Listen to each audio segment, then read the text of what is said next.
en el artículo del Código de Procedimiento, algo parecido pasa con la acción meramente declarativa, es decir, es una acción que si bien después está receptada en el Código de Procedimientos, en el artículo 322, ustedes van a ver que la primera vez que aparece la acción declarativa de certeza es a partir de un fallo de la Corte, que yo se los cito en la clase, que es el caso Hidronor. No hace falta ahora que hablemos, porque las referencias, si quieren leer el fallo completo, lo tienen en el apunte. En ese caso puntualmente, si bien el expediente termina con el rechazo del recurso por una cuestión formal, lo que es interesante es el dictamen que pronuncia en ese momento quien era el Procurador General de la Nación, el doctor Marquardt, que, digamos, le abre el camino a esta acción declarativa, manifestando que los jueces podían, digamos, dentro del marco de una acción como la intentada en este caso, declarar la constitucionalidad o inconstitucionalidad de una norma, o al menos podían intentar no aplicarla al caso que se les estaba trayendo a tomar esa decisión. Si bien, como digo yo, en ese caso puntual, en Hidronor, no termina resolviendo sobre el fondo del asunto, unos años después, en 1985, aparece el primer caso donde la Corte decreta una inconstitucionalidad, que es Provincia de Santiago del Estero contra YPF, contra Yacimientos Petrolíferos Fiscales, y ahí la Corte por primera vez, como bien digo, hace lugar a la declaración de inconstitucionalidad en una acción declarativa, ¿sí?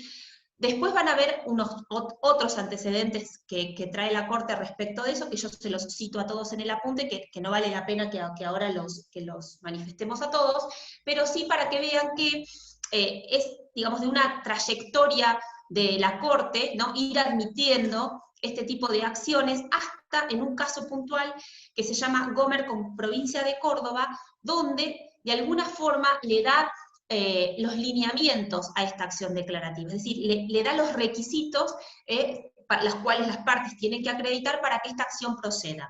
Y en esos casos, lo primero que dice la Corte es, lo primero que tiene que existir es un estado de incertidumbre, es decir, tiene que haber una no certeza, ¿sí?, sobre la modalidad o el alcance de una norma aplicada a un caso concreto, ¿sí? O sea, que lo que va a requerir es este estado de incertidumbre. Y esa incertidumbre tiene que ser de tal magnitud, ¿sí?, porque no es una mera, digamos, desconocimiento o disconformidad con una norma, sino que ese estado de incertidumbre, ¿sí?, tenga un interés jurídico, o sea, la parte tenga un interés jurídico en que esa incertidumbre, digamos, se termine de disipar. Y a su vez requiere que el actor, que es el que inicia la acción declarativa, no tenga, digamos, a mano otro procedimiento por las vías legales, por las normas legales, previsto para poder determinar, digamos, o para poder terminar con ese estado de incertidumbre. Entonces, como vemos, los requisitos básicamente son tres. El primero, el estado de incertidumbre sobre la existencia, alcance y modalidad de una relación jurídica. El segundo, que haya un interés jurídico suficiente, ¿sí?, para que, digamos, que esto no sea simplemente una consulta al Poder Judicial, es decir, no se trata de un recurso consultivo para que la Corte o el juez que le corresponda se declare sobre la constitucionalidad y constitucionalidad de las normas, sino que la parte tiene que representar verdaderamente un interés jurídico. Y el tercer requisito es que no tenga otra vía prevista, digamos, que ese tipo de declaración no tenga otra posibilidad o otra vía prevista en el ordenamiento jurídico para hacerla valer.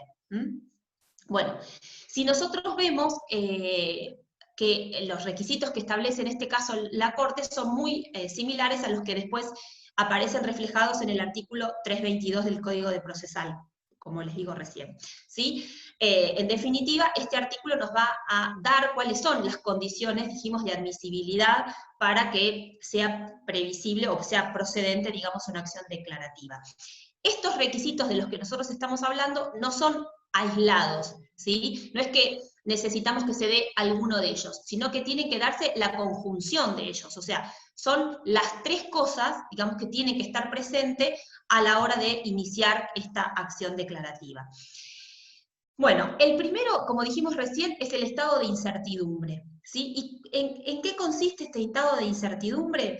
Bueno, se produce ante un desconocimiento de cuál es la situación jurídica o la relación jurídica que vincula, ya sea a las partes o en la aplicación de una norma con relación a esa relación jurídica. Pero a su vez, de ese estado de incertidumbre tiene que tener una consecuencia jurídica para la parte que lo está promoviendo. Por eso vuelvo a decir, no es una mera consulta que se le hace al Poder Judicial o una conformidad o disconformidad con una norma jurídica, sino que verdaderamente a la parte tiene que afectarle un interés legítimo. Eso no quiere decir que necesariamente tenga que existir un daño, porque quizás el estado de incertidumbre no produzca un daño en lo inmediato, pero sí tiene que ocurrir, o que podría ocurrir, que ese daño se produzca, ¿sí?, de mantener este estado de incertidumbre. Eso lo que significa es que la ocurrencia del daño no tiene por qué estar presente al momento de iniciar la acción declarativa, pero sí tiene que ser algo que podamos esbozar en ese escrito relacionado con que el daño podría producirse de mantenerse ese estado de incertidumbre, ¿sí? Como ven entonces, vuelvo a decir, el perjuicio o la lesión no es que necesariamente tienen que estar presentes al momento de plantear la acción declarativa, pero sí tiene que ser algo que la parte pueda sostener y que podría producirse en un futuro respecto de la iniciación o no, digamos, de existir o no la certidumbre sobre esta cuestión. Bueno, como ustedes saben, la falta de certeza habla específicamente, o sea, cuando nos referimos a qué es que no tengo certeza sobre algo, es respecto de que existe un estado de duda. Y vuelvo a decir, la duda debe ser de magnitud, ¿sí? Y debe estar relacionada con un futuro daño o perjuicio para la parte.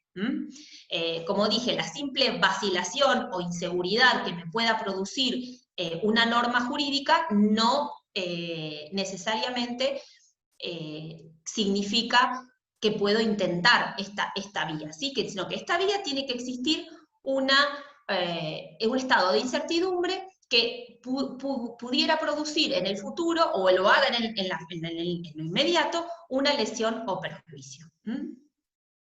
Vuelvo a decir, hay quienes cuestionan este requisito de la lesión o perjuicio, o el interés jurídico, como decíamos recién, porque justamente dicen, si hay estado de incertidumbre, no hay lesión o perjuicio.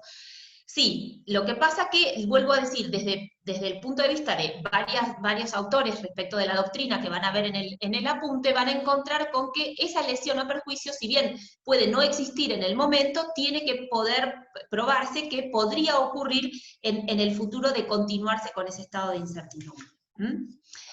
Bueno, y con relación a la inexistencia de otra vía más idónea, en realidad lo que se intenta es que no exista otra vía judicial que pueda solucionar el problema. De existir una vía judicial donde esa discusión pueda tener lugar, quizás la acción declarativa no tenga andamiaje, no pueda ser analizada. De todas maneras, también acá nos encontramos con una cuestión relativa a los tiempos que se manejan en tribunales. Ustedes saben que muchas veces, digamos, voy a contarles un fallo que salió esta semana o la semana pasada, creo que tiene fecha 8 de julio, así que debe haber sido el miércoles, de la Corte Suprema, y de lo que estamos hablando con relación a la acción declarativa y con relación a la inmediatez que deberían tener este tipo de acciones. Voy a empezar por el final y después vuelvo para atrás. Y es esto, el 8 de julio salió una sentencia que no está en el apunte, porque yo el apunte lo hice antes, pero después si quieren, alguno me pregunta, yo se la paso por mail.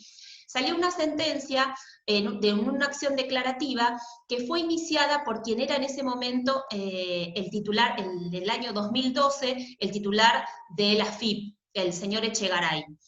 Echegaray inicia una acción declarativa de certeza respecto de la existencia a la lesión a un derecho que él considera de honor respecto de su persona, por unos dichos que realiza la diputada en ese momento, la doctora Carrió, en un programa que se llama A Dos Voces, que era transmitido por un canal de televisión que ahora no voy a recordar cuál era.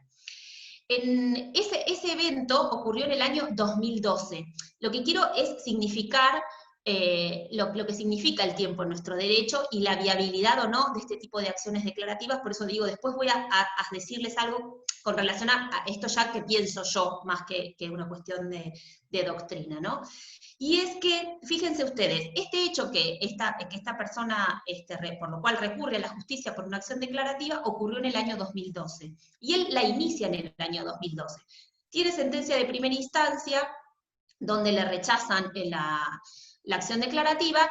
O sea, en todas las instancias tiene la misma suerte. En la Cámara también le rechazan la acción declarativa, pero le aceptan el recurso extraordinario federal. Llega a la Corte, y vuelvo a decir, tiene recién sentencia el 8 de julio del 2020. O sea, ¿cuántos años después de producido supuestamente la lesión a un derecho constitucional? 8 años después. Imagínense que si esto fuese una relación jurídica cierta, ningún estado de incertidumbre en una relación jurídica casi que puede mantenerse en la vida real 8 años. No sé si me entienden a lo que voy. Es decir, en este caso puntual se trataba justamente de la lesión a un derecho constitucional que él consideraba propio, que es propio, perdón, pero que tiene que ver con el honor, con el buen nombre, con, digamos, con la alegación de palabras injuriosas respecto de su persona, ¿no? Y lo que le pidió a la justicia, en este caso, el actor, fue justamente que no pretendía un resarcimiento de daños y perjuicios, sino que lo que pretendía era que esta persona, en este caso la doctora Carrió, se desdijera, ¿sí? Y en los mismos medios en los cuales ella había manifestado ese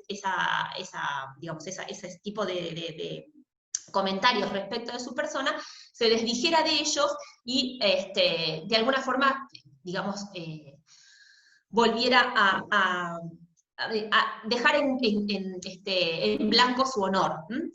Y fíjense ustedes que eso ocurrió, como bien digo, en el año 2012. Y recién ahora, en el 2020, perdón, tiene sentencia definitiva. Lo que significa que transcurrieron, como digo yo, bien 8 años, y en este caso puntual, la Corte termina rechazando el recurso extraordinario, y lo hace no por una cuestión de tiempo, sino porque, en definitiva, termina valorando la existencia de la libertad de expresión, de la libertad de prensa, de que considera que no hubo un ataque verdadero al honor, etc. Pero lo interesante de esas circunstancias es esto que estoy hablando, ¿no? El hecho de que pasaron 8 años entre que se produjo supuestamente la lesión a un derecho constitucional y la persona obtiene una sentencia definitiva del máximo tribunal de justicia. Esto en la vida real, digamos, lo cierto es que una declaración de certeza como la que se intenta por el artículo 322 es casi inviable que eso se permanezca en el tiempo 8 años con un estado de incertidumbre. O sea, lo más probable es que se produzca en alguna circunstancia algún hecho que determine no ya el planteo a través del artículo 322, sino a través de una contienda judicial contenciosa, ¿sí? Por ejemplo, yo les voy a dar un ejemplo que se plantea en estos tiempos, ¿no? Para que vean la actualidad de esta circunstancia, de esta situación. Ustedes vieron, o por lo menos alguno de ustedes quizás esté dando laboral o lo haya hecho, que en estos últimos tiempos ha habido unas cuantas medidas que ha dictado el Poder Ejecutivo a través de DNU, o sea, de decretos de necesidad y urgencia, ¿sí? Entre ellos decretos hay uno puntualmente en el cual el Poder Ejecutivo limita la posibilidad de que el empleador despida a un trabajador o sin causa o fundado en la falta de trabajo o en la disminución considerable del trabajo, que en definitiva es lo que nos está ocurriendo a todos con esta cuestión de la pandemia. Pero sin perjuicio de eso, lo interesante es el análisis que uno podría hacer de la situación. Ese DNU tiene fecha, creo que, que tiene fecha del 30 de marzo, y estaba previsto que iba a durar durante 2 meses. Cuando el DNU tiene una situación tan limitada en el tiempo, me refiero a 2 meses, es posible que casi no se den cuestiones jurídicas que ameriten, ¿sí?, la declaración de constitucionalidad o inconstitucionalidad. ¿Por qué?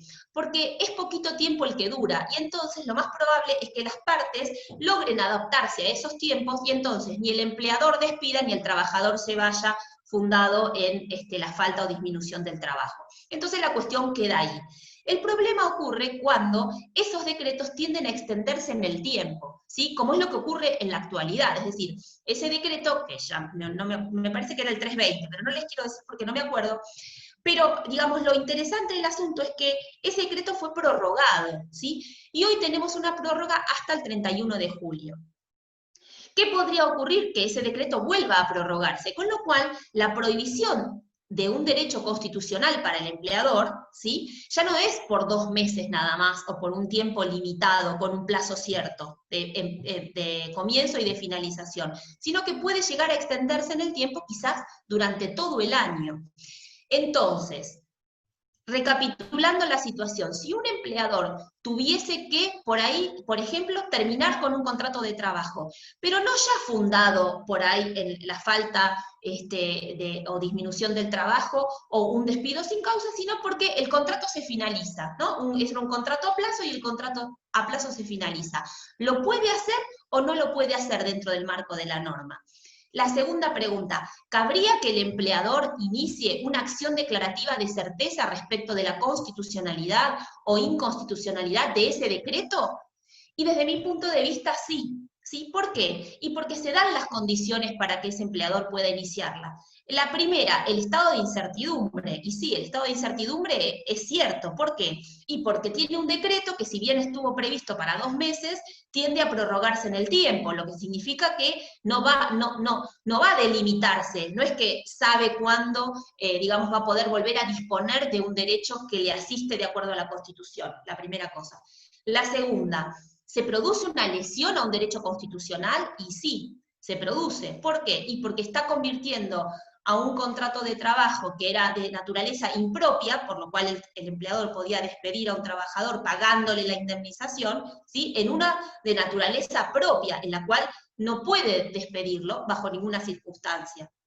Con lo cual se afecta su derecho, no solamente a la libre contratación, sino al derecho a la propiedad, el derecho al trabajo, ¿sí?, para el empleador.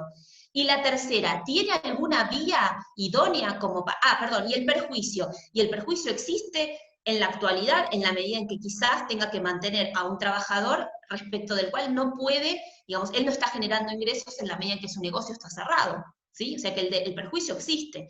Y puede llegar a existir en lo sucesivo, en todos los meses que tiene que continuar abonando, sueldo, cargas sociales, etc. Y la tercera cosa, ¿tiene una vía idónea, otra vía como para plantear la constitucionalidad o inconstitucionalidad de esta norma? Y a simple vista no, digamos, porque ¿qué podría promover el empleador que no fuera una acción declarativa?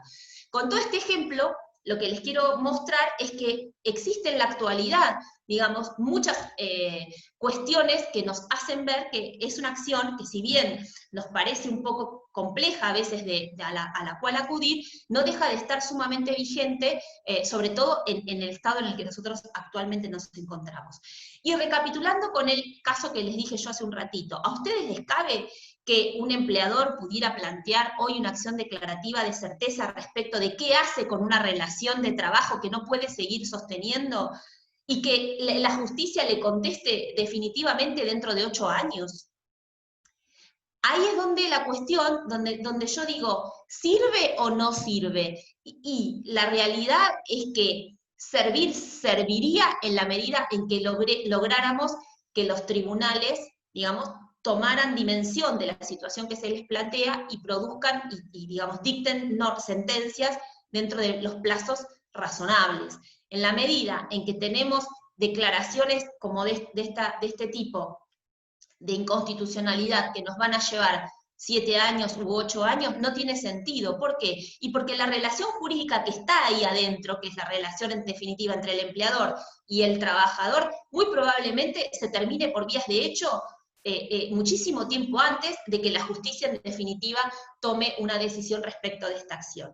¿Y qué es lo que podría pasar? Y lo que podría pasar es que cualquier circunstancia termine cerrando el negocio y entonces en definitiva el trabajador igual pierda el trabajo, y entonces esta circunstancia se plantee a través de un proceso laboral donde se plantee la inconstitucionalidad, pero no ya como una acción declarativa de certeza.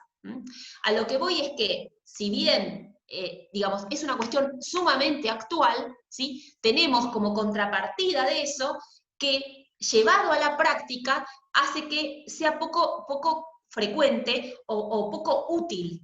¿Por qué? Y porque los plazos que conlleva la tramitación del proceso, lo más probable es que esa relación jurídica que hoy tenemos, que es indecisa, en la cual existe un estado de incertidumbre, como bien estamos planteando respecto de la constitucionalidad del DNU, ¿sí? Se termina resolviendo por otras vías, sea por vías de hecho, o sea a través de un proceso laboral. Con lo cual, la acción declarativa que podríamos iniciar con relación a eso, quizás, digamos, termine cayendo en abstracto, porque otra de las cuestiones que va a acontecer es que si ocurre alguna de estas circunstancias, como los jueces no pueden fallar justamente en abstracto, sino que lo tienen que hacer frente a un caso que requiere una resolución, lo más probable es que no exista para el momento en el que se tenga que dictar sentencia, porque se resolvió de alguna otra forma.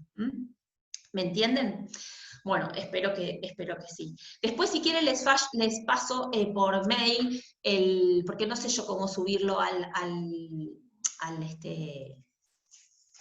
la clase, para completarla, el fallo que les cuento del 8 de julio, que es interesante incluso por los personajes que se ventilan, que por un lado tenemos al quien era el director de la FIP y por otro la doctora Carrió. Pero más que nada para que lean los fundamentos de la Corte. Bueno, vamos al alcance de... perdón, ¿quiénes tienen legitimación para iniciar la acción declarativa? Y bueno, la acción declarativa tiene legitimación todos aquellos personas que estén en esta circunstancia en la cual consideran que una norma determinada es inconstitucional, o que existe una incertidumbre respecto de las líneas de una relación jurídica, y entonces pretendan que esa cuestión se plasme y el juez decida, en definitiva, si esa norma resulta aplicable o no resulta aplicable, o cómo, en definitiva, se desenvuelve esa relación jurídica. Bueno, como dijimos, y resumiendo cuáles son los requisitos, entre lo que el artículo 322 y lo que en definitiva dice la Corte, tenemos, el primero, dijimos que quien reclama debe acreditar un perjuicio directo, o sea que no sea meramente potencial, sino que o lo está sufriendo o lo puede sufrir en un futuro, ¿sí? La existencia de un caso concreto, como bien dijimos recién, tiene que seguir existiendo ese estado de incertidumbre para que el juez pueda fallar en el caso concreto, y en el caso en el cual, digamos, la sentencia lo que va a resolver es que va a declarar, digamos, los lineamientos de esa relación jurídica, o la constitucionalidad o inconstitucionalidad de la norma. La acción declarativa no es una sentencia de condena, ¿sí? Sino que justamente lo que va a tender es a terminar con es una sentencia declarativa, va a terminar con ese estado de incertidumbre. Bueno, como dije, en cuanto a los alcances de la sentencia, como sabemos nosotros, las sentencias de los magistrados no tienen efecto erga omnes en nuestro sistema, sino que únicamente quedan involucrados en esta acción declarativa las partes que participaron en el litigio, con lo cual, digamos, va a poder ser invocada únicamente por quien participó en el proceso, o por quienes se resultan sus sucesores singulares, universales o singulares, ¿sí? Pero no terceros en general. Bueno, y en cuanto a las costas de la acción declarativa, tengan en cuenta que como el presupuesto de la acción es justamente que se declare la certeza respecto de la existencia o inexistencia de una relación jurídica, o de los términos de una relación jurídica, muy probablemente no haya carácter de vencido en esa contienda. En la medida en que no hay carácter de vencido, las costas pueden ser impuestas por su orden. O sea, cada uno soporta las costas causadas en su propia defensa. Excepto que el juez encontrare, digamos, mérito como para imponerlas, porque reconozca en alguna de las partes el carácter de vencido, y entonces pueda condenar, digamos, al que efectivamente perdió, siguiendo el principio general.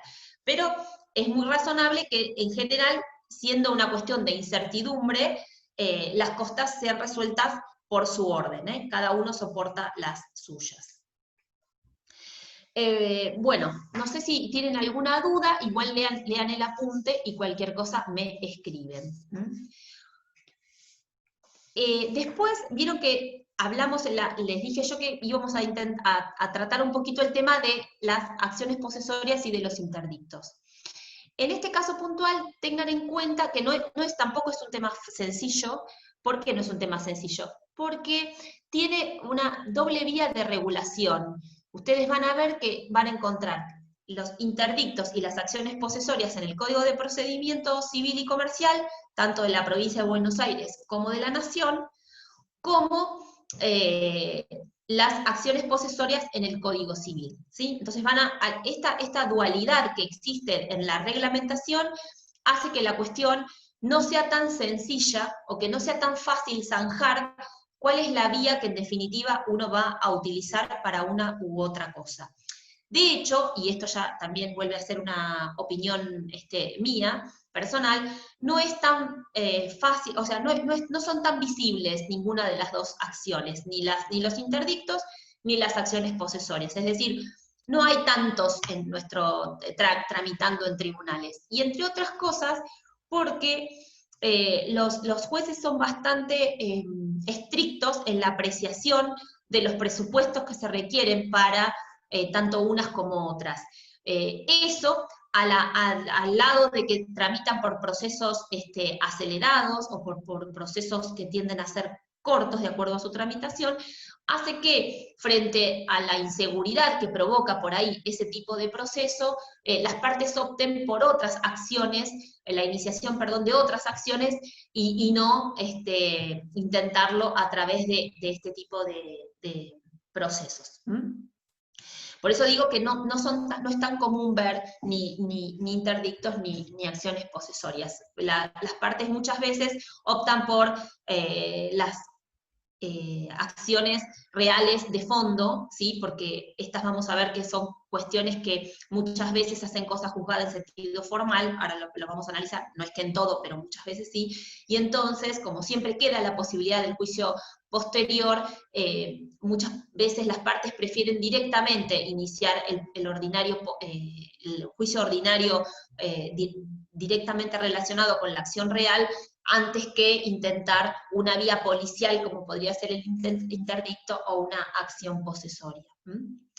Bueno, pero yendo al punto, ustedes van a ver que esto de que tenga una doble reglamentación, por un lado en el Código de Procedimiento y por otro en el Código Civil y Comercial, hace que uno dude de cuál sería la acción más conveniente, ¿sí?, de intentar.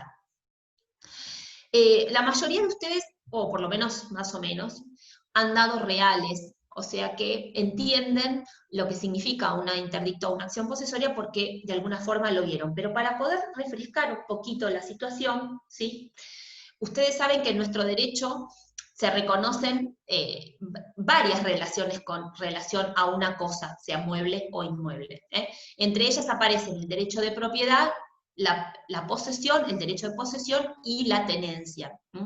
Y decimos que la propiedad la posee, o el dominio sobre una cosa, o la propiedad, la posee quien tiene el título de la cosa y además la posesión de la cosa. O sea, descansan en la misma persona, ¿sí?, la posesión de la cosa y el título, ¿tá? O sea que esa misma persona reconoce ambos caracteres, tiene el título y también tiene la posesión. A eso llamamos propietario o dominio, o con animus domini. Después tenemos quien ejerce la posesión sobre una cosa, que también puede ser mueble o inmueble. En ese caso, quien ejerce la posesión no tiene un título de dueño, ¿sí? Pero sí hace como si lo tuviese, o sea, se presenta y actúa con la cosa, en su relación con la cosa y en su relación con la cosa frente a los demás, como si fuese el dueño, aunque no posee título. O sea, tiene una relación de posesión.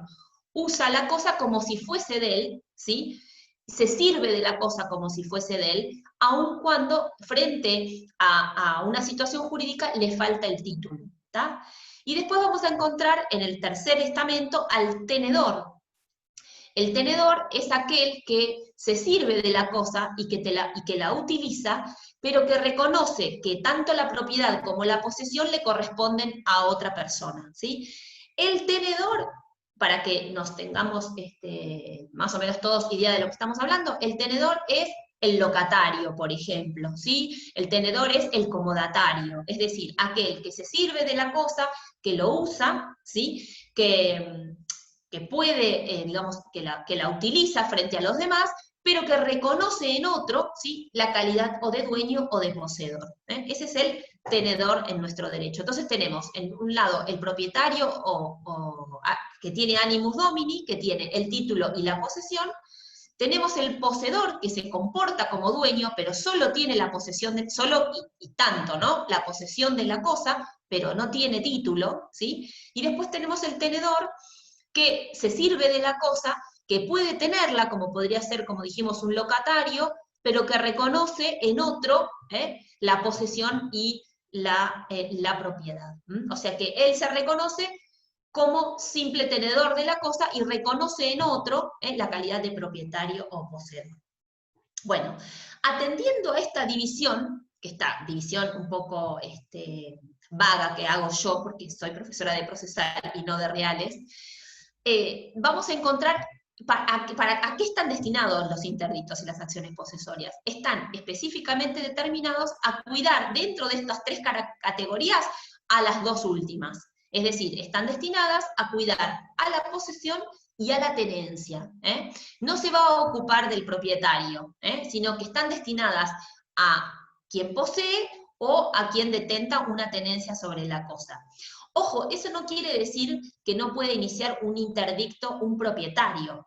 Obviamente un propietario que tiene la posesión puede solicitar un interdicto o una acción posesoria. Lo que digo es que a través de estos procesos no se van a ventilar cuestiones de fondo que tengan que ver con el título de la propiedad, o sea, sobre el título de propiedad respecto de esa cosa, ¿sí? Ni se van a ventilar a través de estas acciones cuestiones que tengan que ver con el derecho a ser propietario, con el derecho a ser dueño de la cosa, sino que lo que se va a ventilar a través de estos procesos son cuestiones de hecho que se producen en las relaciones que las personas tienen con las cosas de las que se sirven.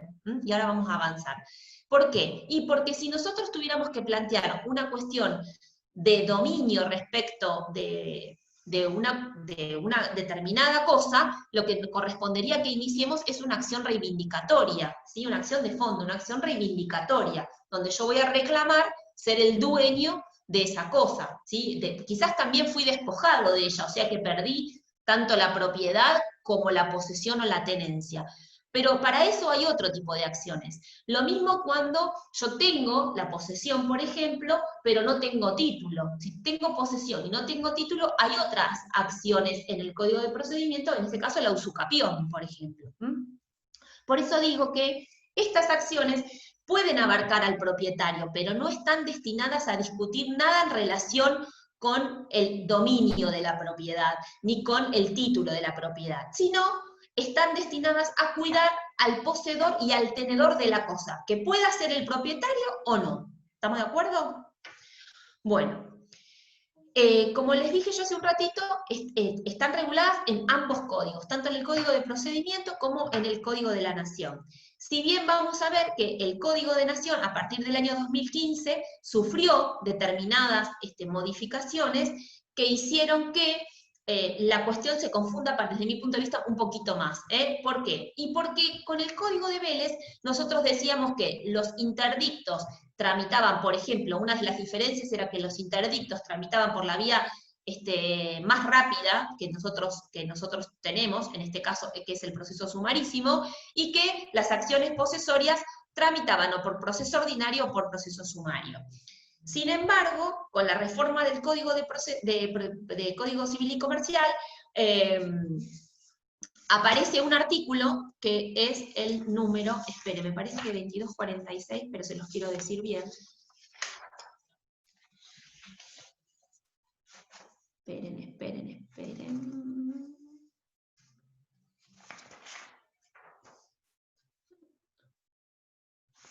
No.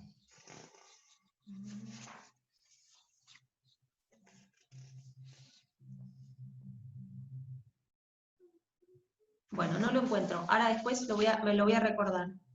Y se los digo bien. Porque aparece un artículo en el Código en el Código Civil y Comercial, que en definitiva también nos remite en cuanto al proceso, en cuanto al tipo de procedimiento, al proceso más corto que exista en los códigos de procedimiento. Con lo cual, tanto las acciones posesorias como los interdictos van a tramitar por vía sumarísima. Por eso, esa diferencia que antes encontrábamos, hoy ya no existe. El 2246. Es el 2246, les dije el 2244, no, es el 2246. Las acciones posesorias tramitan por el proceso de conocimiento más abreviado que establecen las leyes procesales o el que determine el juez atendiendo a las circunstancias del caso.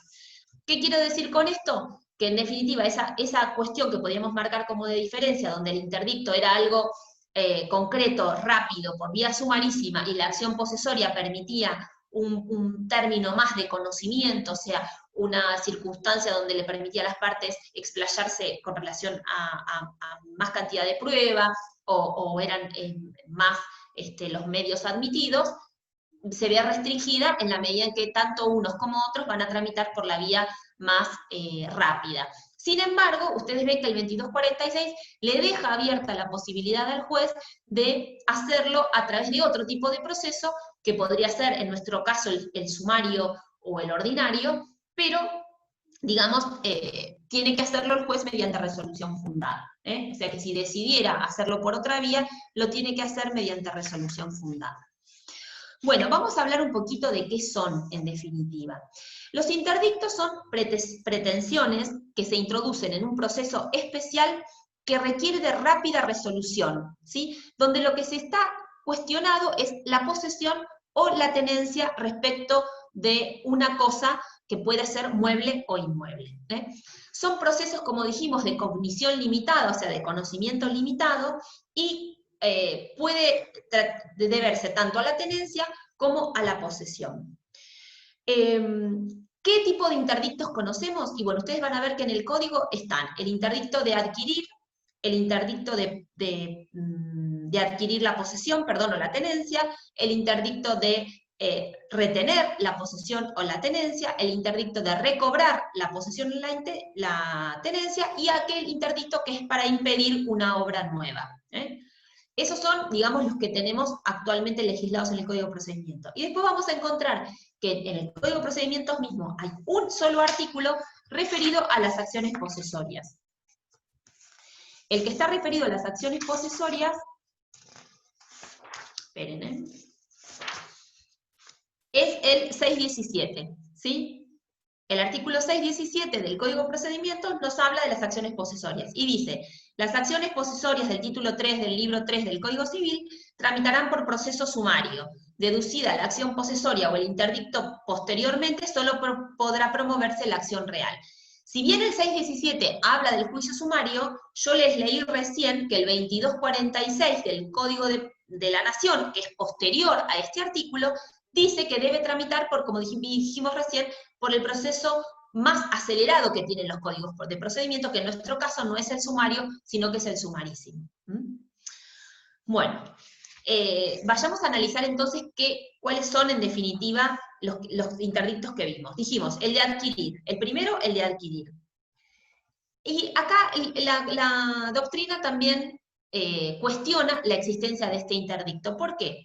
Porque dice que no constituye un verdadero interdicto, en la medida en que, si los interdictos están para proteger la posesión o la tenencia, el interdicto de adquirir, en la medida en que está destinado justamente a hacerse de la posesión, a adquirirla, no se da la condición para que sea procedente un interdicto. ¿Me siguen? Es decir, si la condición es que te cuido en la posesión o la tenencia, si nunca la tuviste, que tengo que cuidar, sería la cuestión. ¿Entienden? Entonces, por eso se dice que el interdicto de adquirir no es realmente un interdicto, en la medida en que la persona que pide el interdicto de adquirir no tiene la posesión.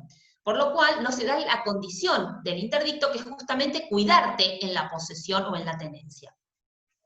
Pero bueno, está legislado, ¿y qué es lo que se pretende con el interdicto de adquirir? Justamente que una persona que tiene título, porque acá sí se requiere que tenga título, ustedes saben que para que la persona efectivamente sea la dueña de determinada cuestión, se requieren tanto el título como la posesión. O sea, el título, en el caso de los inmuebles, estamos hablando del título y la tradición de la cosa. O sea, te entrego el título, pero también te entrego la posesión. En el caso de un inmueble, te doy la escritura y te entrego la llave del inmueble, donde te doy la posesión del bien. En este caso, estamos frente a una persona que tiene título, o sea, en ese caso, el ejemplo que estamos hablando, tiene la escritura, pero no tiene la posesión, o sea, nunca le dieron las llaves. No es que las tuvo y la perdió, porque entonces sería un interdicto de recobrar, ¿sí? O si está dentro de la cosa, pero alguien lo turba, sería un interdicto de retener. Acá nunca la tuvo, por eso se llama de adquirir. Y por eso le cuestionan que sea un verdadero interdicto, en la medida en que no tiende a proteger una posesión, porque en realidad quien va a reclamar la adquisición de la posesión es porque nunca la tuvo. Entonces, la primera cuestión es que tiene que tener título. Si no tiene título suficiente para adquirir la posesión, el interdicto va a ser rechazado. La segunda condición es que, bueno, el título puede ser o de dueño o de usufructuario. Piensen también en aquella persona que tiene a su favor un usufructo, concedido en un título, como podría ser una escritura, pero nunca lo detentó, o sea, nunca ocupó la cosa. Y por otro lado, tenemos que la demanda va a estar dirigida frente a quien efectivamente tenga la tenencia de la cosa, ¿sí? ¿Para qué? Porque le voy a demandar que efectivamente me la entregue. Ese es el interdicto de adquirir. Y acá se presenta la otra cuestión, y dicen, no es un verdadero interdicto, en la medida en que, si el que tiene la cosa voluntariamente la entrega, o sea, si el que tiene la cosa voluntariamente la entrega, la persona que tiene un título no necesita recurrir a la justicia para pedirlo, ¿sí? Sino que directamente se hace a través de un negocio o de una transacción extrajudicial. O sea, no es necesario recurrir al órgano jurisdiccional para reclamar la posesión o la tenencia de una cosa que el tercero está dispuesto a darme, ¿sí? Que quien la tiene está dispuesto a dármela. O sea que en esas circunstancias no sería.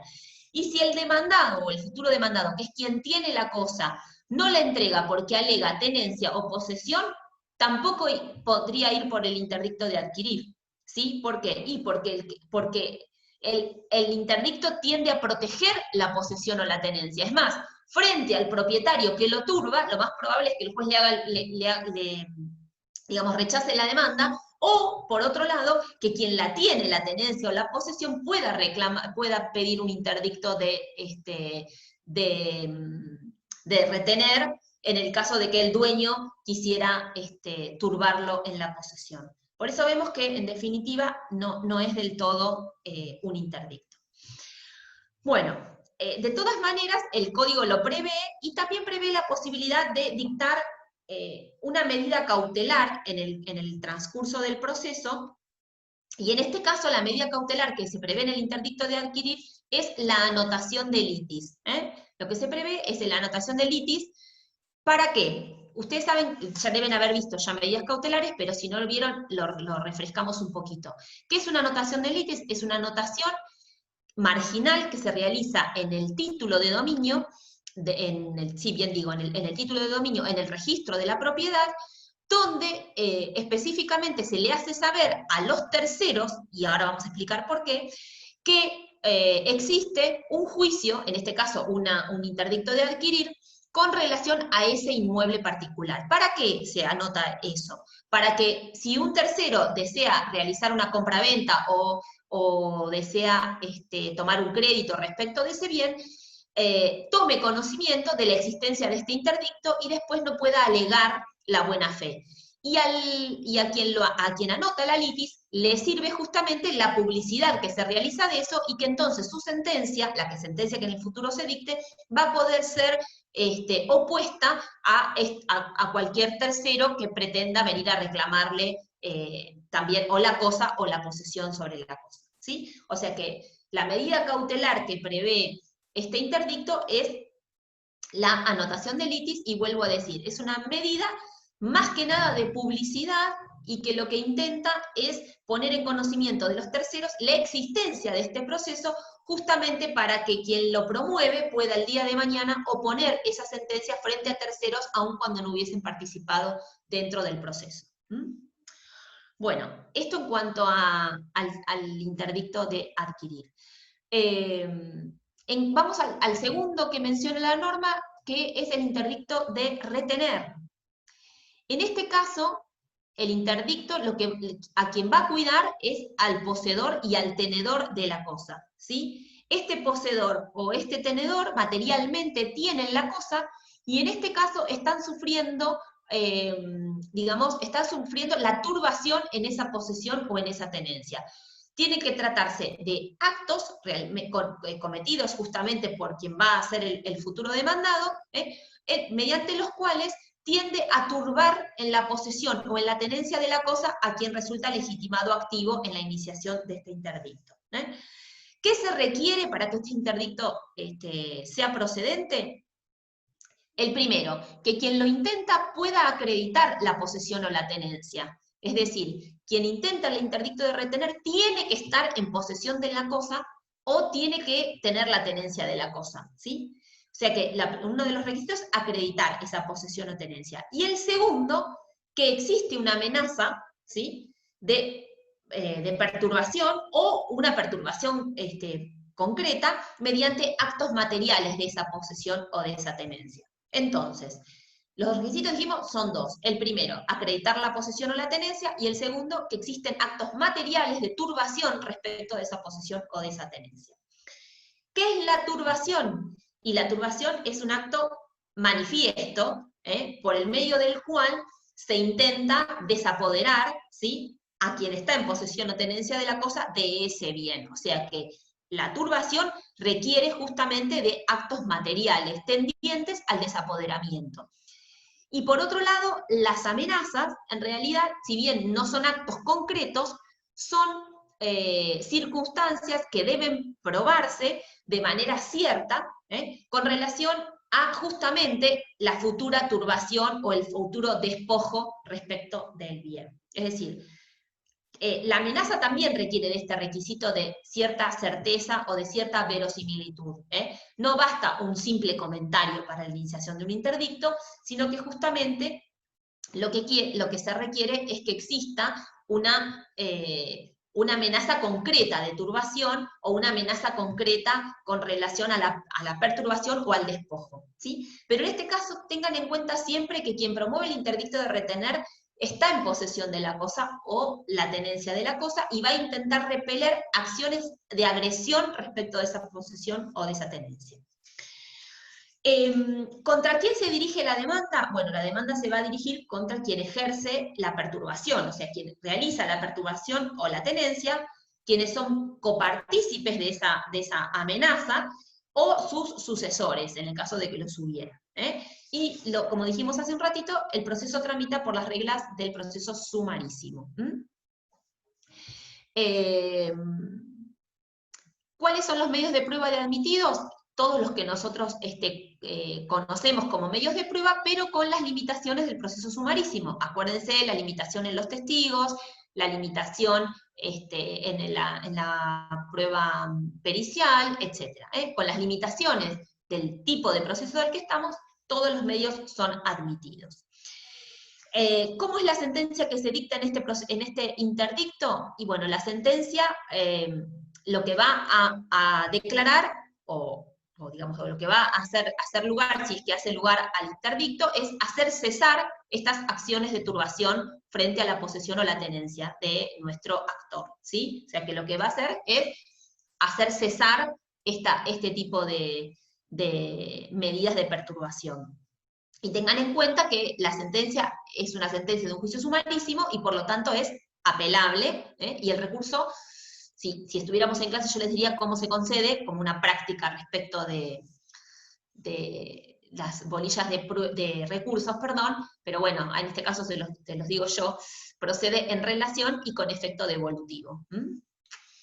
Bueno, ¿cuáles son las medidas? ¿Se pueden dictar medidas cautelares mientras dura el proceso sumarísimo? Porque ustedes piensen que estamos hablando de actos de violencia, de perturbación que está realizando un tercero, y que quizás, como hablamos hace un ratito, no tanto como 8 años va a durar una acción como la acción declarativa que les conté, pero bueno, de todas maneras, más allá de que el interdicto tiene un proceso acelerado como el proceso sumarísimo, sabemos nosotros que los tiempos de tribunales no son los aconsejables para este tipo de situaciones o de circunstancias. Entonces, la cuestión podría plantearse la posibilidad del dictado de alguna medida cautelar que venga a resguardar, digamos, al actor frente a estos actos de turbación.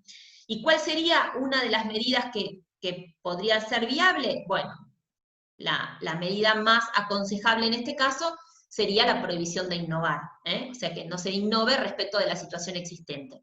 O también podría darse la circunstancia de una medida innovativa, al revés, es decir, que se innove, que se determine el estado en el que resulta ocupada la cosa y ese estado se mantenga durante todo el transcurso del proceso sumarísimo. Pero en líneas generales, la más adecuada es la prohibición de innovar.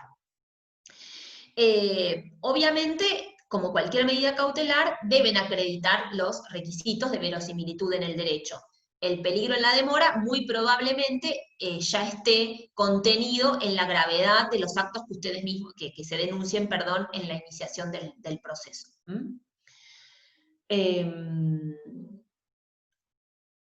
Y otra cosa que también es recomendable es que tanto en la medida cautelar como en el futuro, en el dictado de la sentencia, de hacerse lugar al interdicto, la posibilidad de que el juez fije algunas otras medidas conminatorias que colaboren a hacer eficaz el cumplimiento de la sentencia. Ustedes piensen que en el caso de los actos de perturbación o de amenazas, no, digamos, son lo que se intenta con el dictado de la sentencia es justamente hacer cesar esta circunstancia, y entonces como método de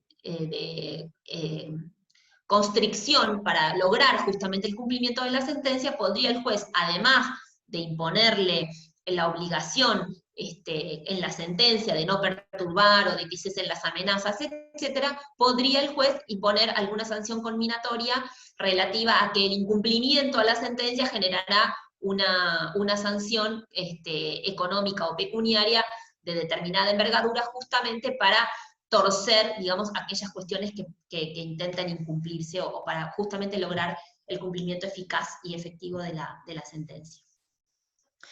Bueno, después, además del interdicto que les conté, tenemos el de recobrar o el de despojo. ¿Cuál es el interdicto de despojo? Bueno, similar al que vimos recién de retener, acá el interdicto también va a cuidar al poseedor o al tenedor, a quien estaba en posesión, en tenencia de la cosa, pero a diferencia del anterior, acá el actor ha sido despojado, es decir, ha perdido tanto la posesión o la tenencia que detentaban en manos del usurpador o de quien está ejerciendo la perturbación o el despojo. ¿Sí? En el interdicto de recobrar, la posesión, la tenencia se perdió para el reclamante, o sea, no la conserva. ¿Y por qué se perdió? Y se perdió a través de actos de violencia, digamos, de actos de violencia o agresión, por lo cual fue despojado de la cosa, tanto sea de la posesión o sea de la tenencia.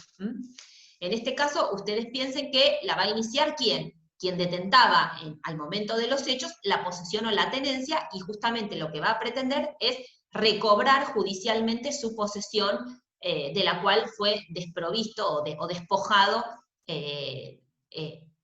digamos, a su juicio, ilegalmente. Entonces, digamos, se trata de un remedio urgente que también tramita por las vías del proceso sumario, ¿sí?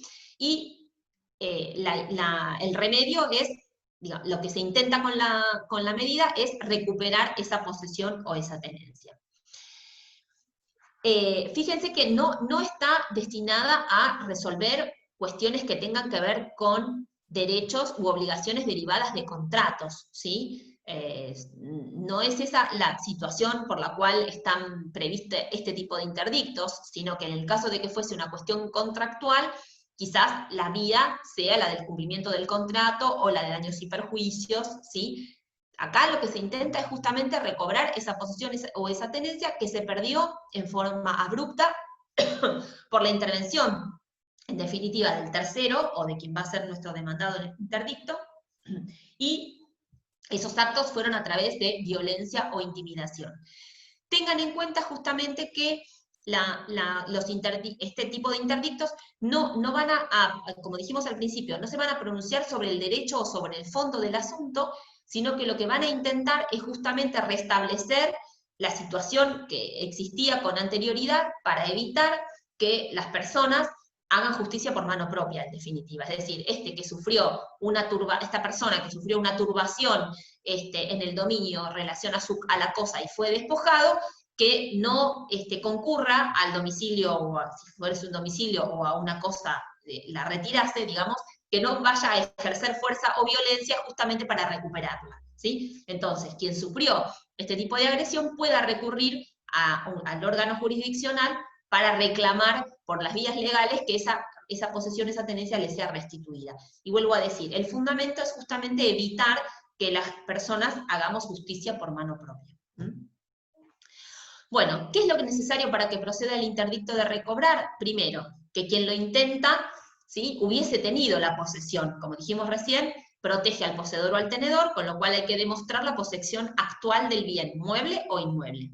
Y el segundo requisito, haber sido despojado total o parcialmente del bien con violencia o clandestinidad, ¿sí? Esos son los dos requisitos.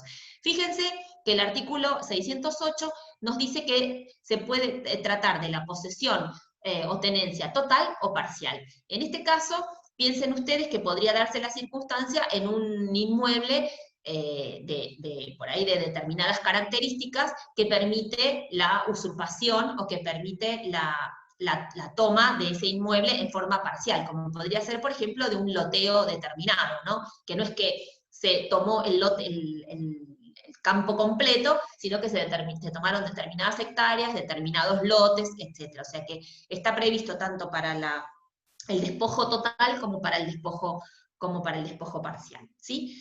En este caso, el interdicto de recobrar, digamos, requiere, como dijimos, actos de violencia o de clandestinidad, ¿sí? Hay violencia cuando alguien es despojado mediante justamente actos que son en contra de esa persona, con actos materiales que provocan justamente que la persona pierda la posesión o la tenencia.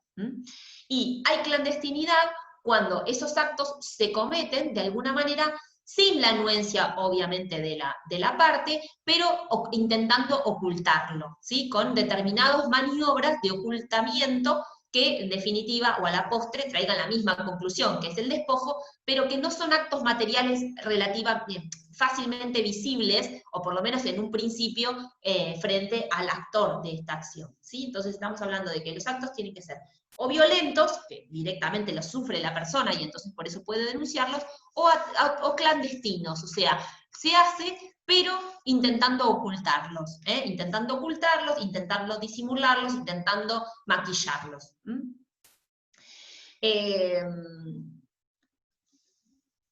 Vuelvo a lo mismo que dijimos hace un ratito, acá para que el interdicto de recobrar resulte procedente, esta ocupación tiene que ser efectiva, ¿sí? O sea, tiene que haber sido un despojo efectivo, el tercero tiene que estar en posesión o tenencia de la cosa, y obviamente no basta la mera turbación, como dijimos hace un ratito en la posesión, para que esta cuestión sea procedente.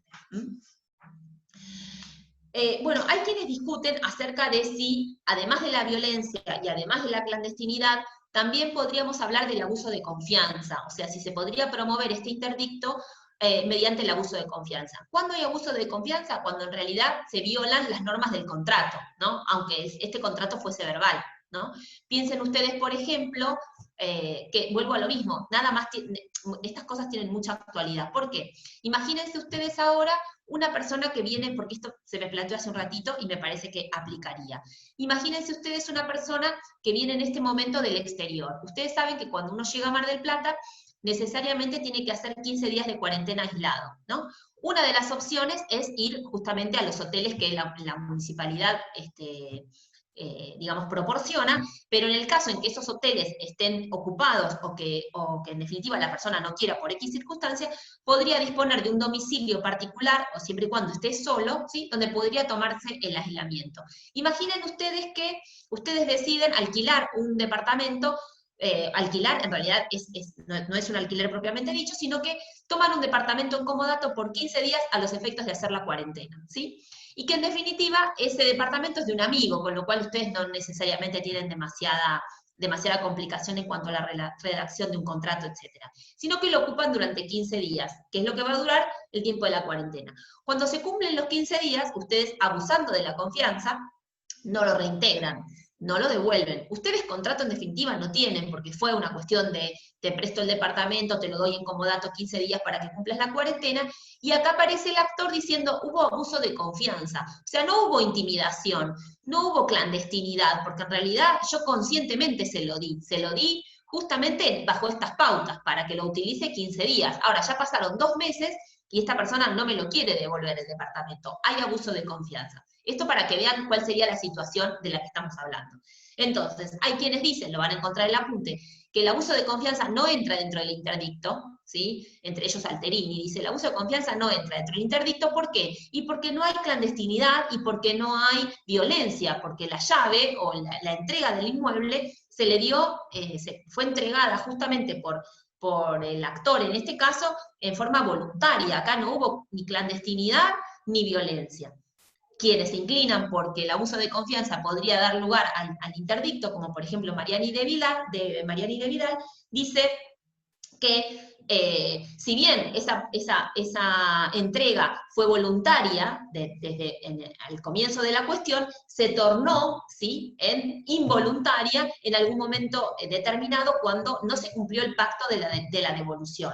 Y entonces, desde su punto de vista, podría utilizarse en estos casos puntuales donde no hay una cuestión contractual de fondo, el interdicto de recobrar para estos casos. Bueno, después ustedes lo leen bien y sacarán sus propias conclusiones. Bueno, ya vimos el procedimiento. ¿Y qué es lo que determina la sentencia? Bueno, la sentencia va a determinar, acá en el interdicto de retener dijimos que iba a disponer justamente el cese de las acciones que estaba realizando justamente el turbador. En este caso es una sentencia que va a condenar a que se entregue el bien, o sea, la sentencia va a ser, haciendo lugar a la demanda, va a ordenar que ese bien resulte entregado al legítimo tenedor o poseedor.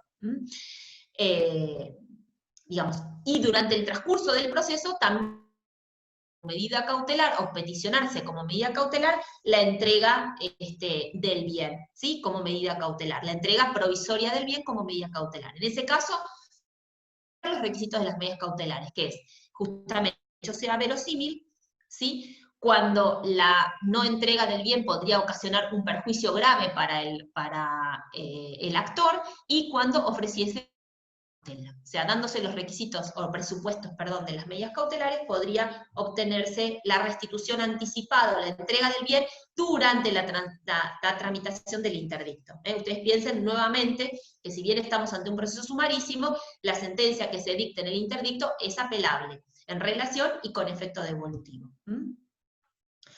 Bueno, en cuanto dijimos la sentencia, lo que va a hacer es ordenar la restitución del bien, ¿sí?, y bueno, es apelable y lo dijimos, con efecto devolutivo. Bueno, me queda el interdicto de obra nueva antes de pasar a las acciones posesorias.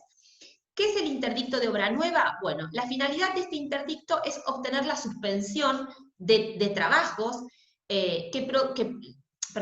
suspensión de los trabajos que produce una turbación en la posesión o la tenencia, acotándose el análisis de la controversia al supuesto menoscabo del, perdón, no teniendo injerencia en cuanto a la efectiva existencia del derecho real, sino frente a la turbación que produce la realización de una obra nueva. ¿Sí? Acá lo que el actor va a reclamar es justamente el cese de esa obra nueva, porque en la medida en que esa obra se ejecuta, ¿sí? Le produce un menoscabo a su derecho de posesión. El artículo está contenido en el artículo 613 y dice: cuando se hubiese comenzado una obra que afectare a un inmueble, su poseedor o tenedor podrá promover el interdicto de obra nueva. La acción se dirigirá contra el dueño de la obra y, si fuere desconocido, contra el director o encargado de ella. Tramitará por juicio sumarísimo. Vemos que el trámite, bueno, en definitiva, es en todos lo mismo. Pensemos un ejemplo, leí un fallo que creo que se los puse en el apunte también, donde, por ejemplo, en un consorcio, el administrador iniciaban la realización de una obra que terminaba afectando las dimensiones de una cochera particularmente, o sea, las obras que se comenzaban, y esa afectación no era momentánea, o sea, no era mientras duraba la obra, sino que iba a tener repercusión a lo largo del tiempo, y en definitiva, con la obra terminada, se iba a ver menoscabado el derecho de posesión, en realidad también el de propiedad acá, porque iba a haber una disminución de la superficie, perdón, de la cochera. En este caso se interpuso este interdicto, como les digo, de obra nueva, y a través del interdicto se logró la suspensión de la obra y, en definitiva, la redirección de esa obra, de manera tal de no afectarle el derecho de posesión o de propiedad, que en este caso tenía quien la inicia. ¿Quién tiene la legitimación en el interdicto? Obviamente el afectado. Pero, ¿y qué tiene que probar? Que no solamente la afectación, sino la posesión o la tenencia. O sea, él tiene que demostrar que es poseedor y tenedor del bien que está sufriendo la afectación a través de esta obra nueva que se está realizando. ¿Y cuál sería la medida cautelar que le cabe? Y bueno, la medida cautelar que le cabe en este caso también es la prohibición de innovar. ¿Por qué? Y porque lo que vamos a solicitarle al juez probablemente sea la suspensión de la obra hasta tanto se dicte la sentencia en el interdicto. O sea que la medida cautelar que cabe es la prohibición de innovar, y en este caso el artículo justamente 119 permite que el juez suspenda en forma provisoria o preventivamente la obra en el caso que el avance de la misma justamente pudiera terminar con la existencia del perjuicio de la lesión, en definitiva, a la posesión y a la tenencia. Bueno, la sentencia que admite justamente el interdicto va a disponer la suspensión definitiva de la obra, y en su caso, que si hubiese avanzado, la destrucción de lo construido, volviendo las cosas al estado anterior a la afectación. Bueno, me voy a apurar un poquito porque veo que son 4:15. ¿Cuáles son los trámites que son comunes a todos los interdictos? Bueno, ya dijimos que los interdictos tramitan todos por proceso sumarísimo. Las sentencias que se dicten hacen cosa juzgada, en sentido formal en lo general, porque las cuestiones relativas a los derechos reales o las acciones de fondo quedan a salvaguarda de la posibilidad de la iniciación de un proceso posterior. Y finalmente tengan en cuenta que los interdictos deben promoverse para que sean viables, están sometidos a un plazo de caducidad. ¿Y cuál es este plazo de caducidad? De 1 año desde que ocurren los hechos que motivan justamente el interdicto. O sea que la parte tiene el plazo de 1 año para iniciar el interdicto, plazo en el cual, de no hacerlo, ese interdicto se caduca. Se produce la caducidad. Justamente tiene un plazo, y un plazo acotado, si se quiere, frente a otros plazos que nosotros vemos en el código, justamente porque lo que se intenta es que que estén disponibles para las partes por un plazo, digamos, pequeño en relación, como digo, en relación a otras medidas, por la urgencia de los interdictos. O sea, alguien que sufrió una violencia o una turbación en la posesión de un bien, lo lógico es que no esté recuperar, digamos, esa tenencia o esa posesión. Por eso el código le otorga el plazo de 1 año desde que existe la turbación o el despojo para justamente iniciar las acciones. Obviamente que como dijimos recién, la sentencia que se dicte permite igualmente el inicio de las acciones de fondo, sea que vayamos por una acción de reivindicación o por alguna otra, digamos, de fondo en relación al interdicto que se plantea, si en el caso de que el interdicto resulte rechazado. Y lo que sí es dable destacar que en relación a la tenencia y a la posesión, el interdicto sí hace cosa juzgada en sentido material en relación a esa tenencia y a esa posesión. Lo que no significa que no pueda discutirse después sobre otras circunstancias relativas a el título, a cómo se tiene, etcétera, a través de una acción reivindicatoria. Bueno,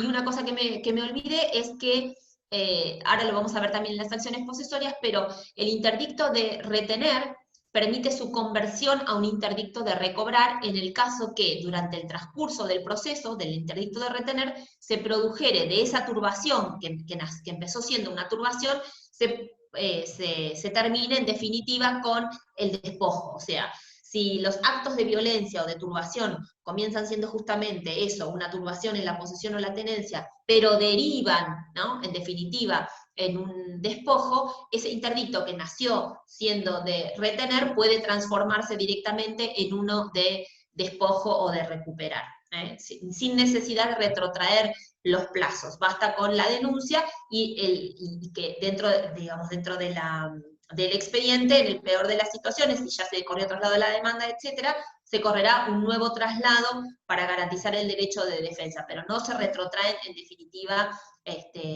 los plazos, sino que puede convertirse y se continúa el proceso como uno de despojo o de recobrar justamente para evitar que la parte tenga que iniciar un proceso de cero. Bueno, hasta acá el tema de interdictos. Ahora, aunque sea 10 minutitos, hablamos de acciones posesorias y después vuelvo a lo mismo. Cualquier duda, pregunta, me escriben por mail.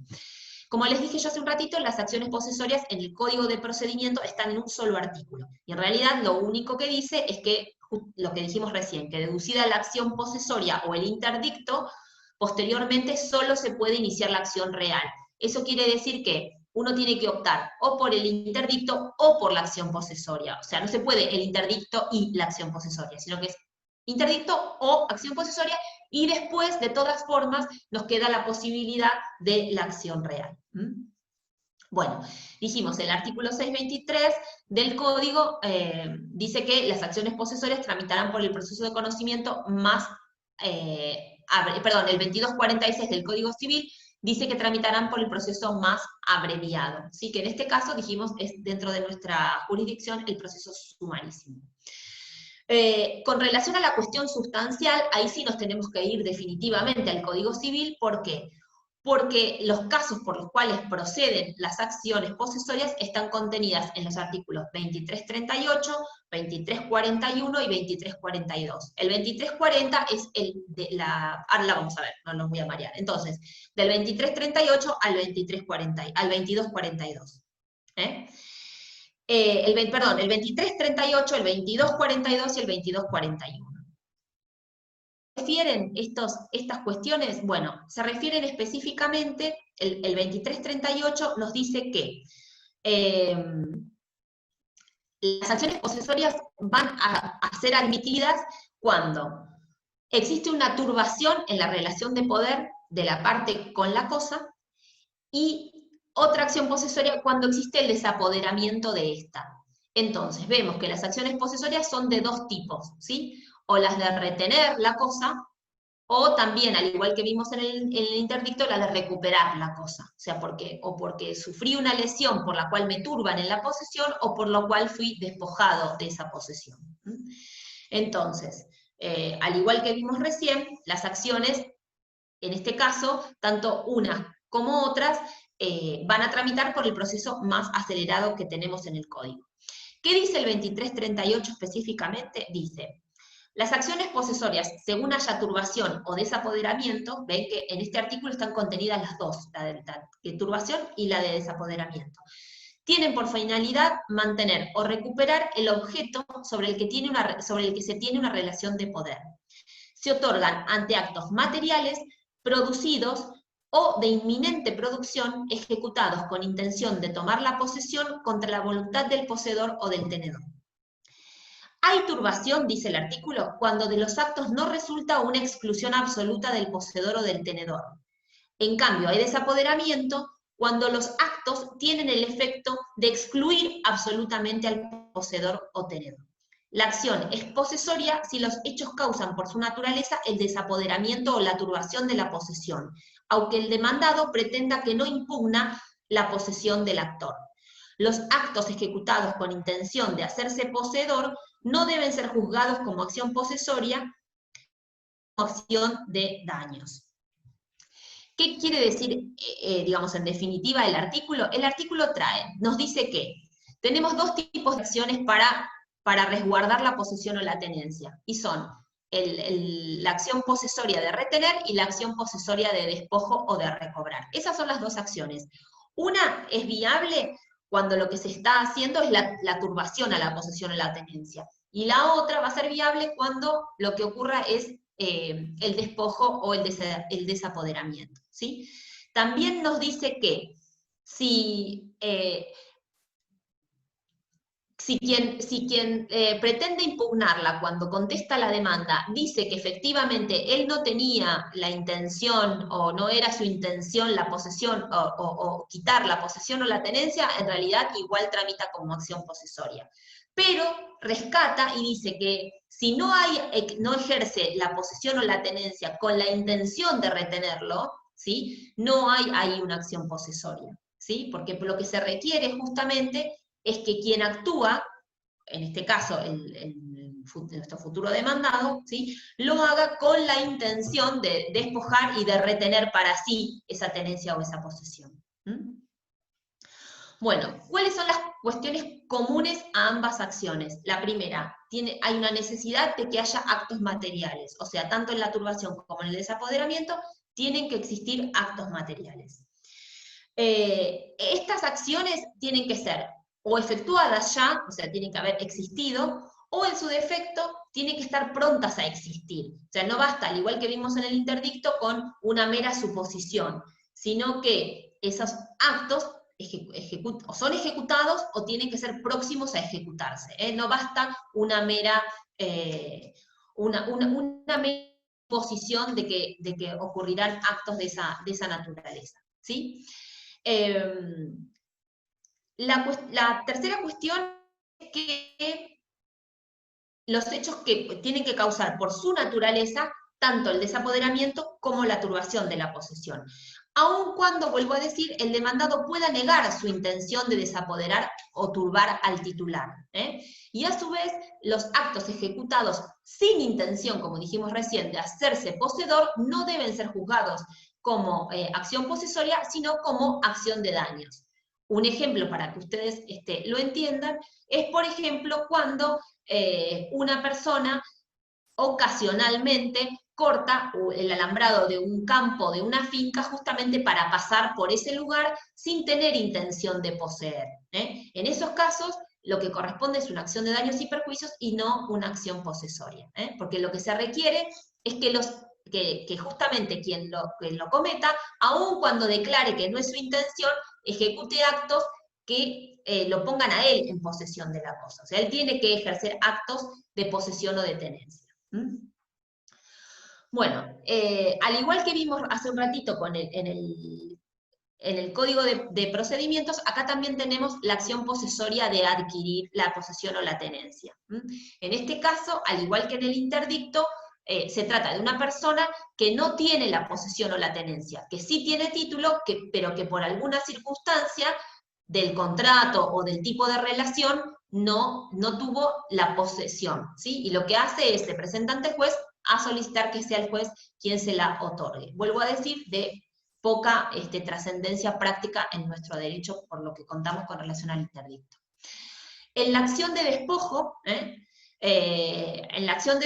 dijimos que la es recuperar el objeto, respecto de la cual se tiene esta relación de poder.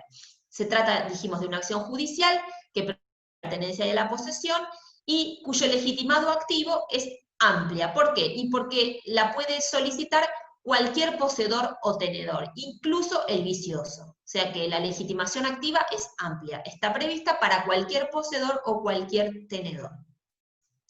En cuanto a la legitimación pasiva, ¿a quién vamos a demandar? Al despojante, a los herederos o a los sucesores particulares. En esos casos, eso sería, digamos, la legitimación pasiva. Incluso podría ser víctima de la acción de despojo el dueño de la cosa, ¿sí? Cuando quien tuviese la posesión fuese otra persona. Por eso digo que, fíjense que este tipo de acciones no resguarda al dueño de la cosa, sino que lo que tiende es a restablecer la posesión o tenencia existente en el momento en el cual se cometen esos actos de violencia. Pensemos en un titular registral o dominial que va a un fondo determinado o a un inmueble determinado y saca a las patadas a su poseedor o tenedor. Ese poseedor o tenedor que fue despojado, aun cuando haya sido despojado por el dueño de la vivienda o del fondo, podría iniciar un interdicto de una acción posesoria de recobrar, incluso contra el dueño, porque fue despojado de forma violenta de la posesión que ejercía sobre la cosa o de la tenencia. Después se discutirá el derecho en otro tipo de acción. La sentencia en este caso, que como al igual que el interdicto, va a ordenar la restitución de la cosa, ¿sí? Y si el condenado no lo hace en forma voluntaria, bueno, el juez podrá disponer de aquellas medidas judiciales como una medida de allanamiento, en el caso de que fuese un inmueble, o con medidas determinadas que permitan el resguardo de la cosa, o sea, determinar la construcción de un alambrado o de un cerramiento que permita de alguna forma evitar que se vuelva a cometer un acto de turbación o de despojo, ¿sí? La sentencia en este caso, vuelvo a lo que dijimos recién con el interdicto, hace cosa juzgada material en cuanto al hecho de la posesión y de la tenencia, ¿sí? Pero deja a salvo el derecho. En cuanto al hecho material de la posesión y de la tenencia, hace cosa juzgada material. Con relación al derecho que le asiste a las partes, debe discutirse en un proceso, en un proceso de fondo. Bueno, en realidad me quedan bastante todavía, pero son las 16:29, así que sé que se me va a cortar a las 16:30, estoy relojeando la hora en la computadora, y espero que podamos tener otra clase, o de estos temas, o de alguna otra cosa. No sé cómo es la semana que viene, pero en todo caso, seguramente les estarán comunicando por el chat o por donde ustedes entran en la comisión. Así que bueno, los saludo por las dudas que se me corte antes de tiempo, y bueno, y nos vemos.